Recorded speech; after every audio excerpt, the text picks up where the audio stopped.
Magandang umaga po. Tayo ngayon ay nasa ikalimang Misa de Gallio. 3. Hindi pala. Ikatlong simbang gabi, Misa de Gallio. Mabuti naman, ising pa kayo. Mga kapatid, sa tuwing ikatlong Misa de Gallio, ang tampok ng karakter ay si San Jose, ang kabiyak ng puso ni Maria. Sinabi dito sa ating Ebanghelyo, nagkatakda ng pagkasalan ni Jose si Maria. Ibig sabihin, everything is prepared. They have planned their life.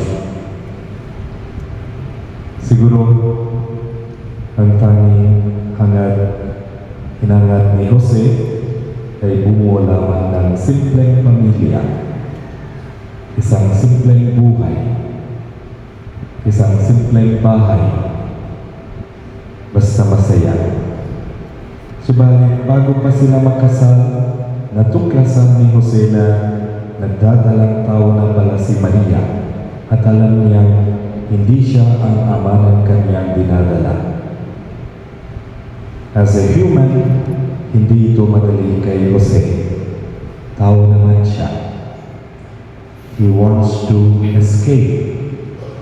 Any one of us, when we face with trials, challenges, gusto natin tumakas. And this is what Saint Joseph, kaya sinabi dito, ipinasya niyang hiwalayan si Maria ng lihim. In other words, escape from the problem. What made him courageous to accept this challenge? Sinabi po dito sa Ebanghelyo, siya ay matuwid na tao. Ang ibig sabihin, naniniwala sa Diyos at sumusunod sa kanyang kalooban. He is a righteous man. For him, God's will is priority. And this is what made him courageous. Not to escape, but to face problem. Because God is with me. Who is against me? What a confidence that we can get if we believe that God is with me in all my trials and tragedies. If God is with me, what can come against me? Who can be against me? Mga kapatid, noong matulog si Jose at pakita sa kanyang panaginip ang isang anghel ng Panginoon at ipaniliwanag sa kanya ang katotohanan na si Maria ay nagdadalang tao sa pamamagitan ng Espiritu Santo.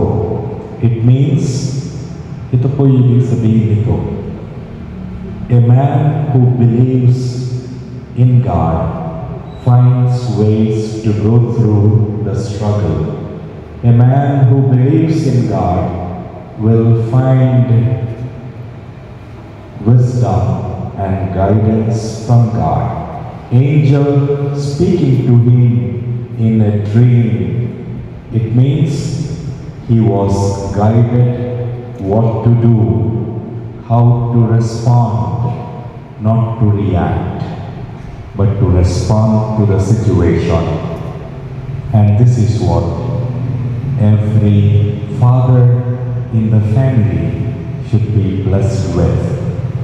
So today, on the third day of our Misa de Gallio, we pray for all the fathers that they are blessed with a heart like Saint Joseph, that they have priority to God,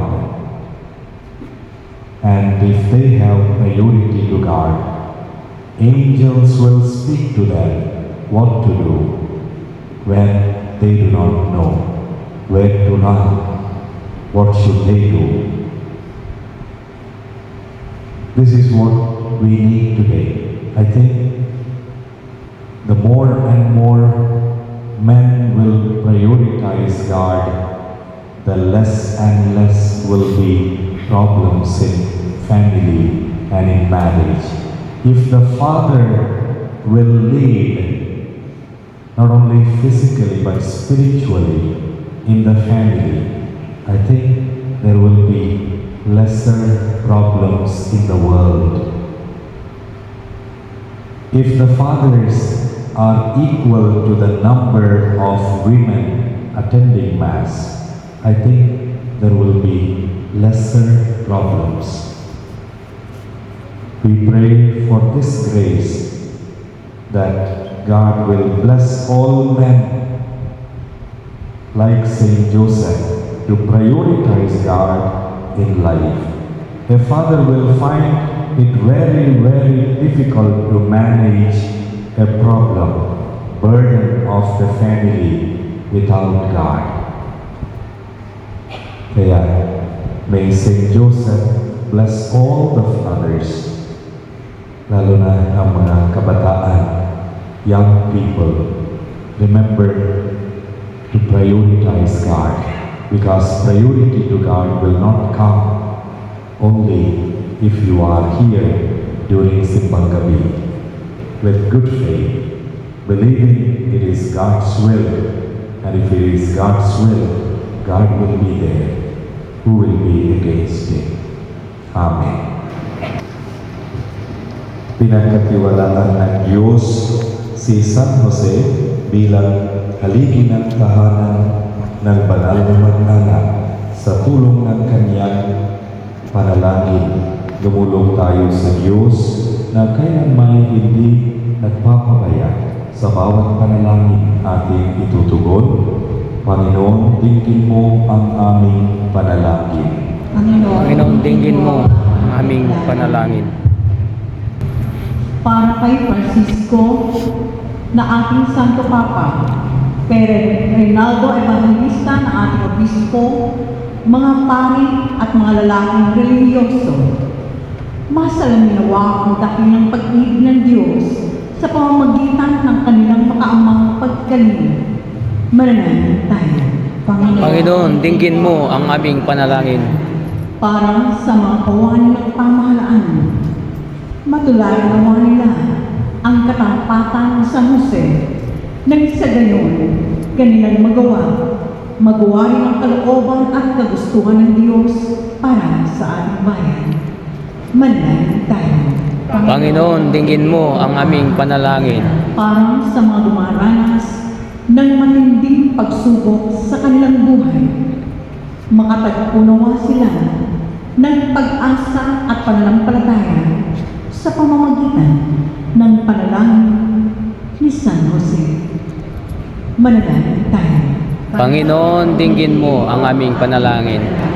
Sa ilang sandali ng katahimikan, ating ipanalangin ang iba pang mga pangailangan ng ating pamayanan, pati na rin ang ating pansariling kahilingan. Manalangin tayo. Panginoon, dinggin mo ang aming panalangin. O Diyos, tulungan mo kami magkaisa bilang iisang mag-anak sa ilalim ng iyong makaamang pag-aaruga.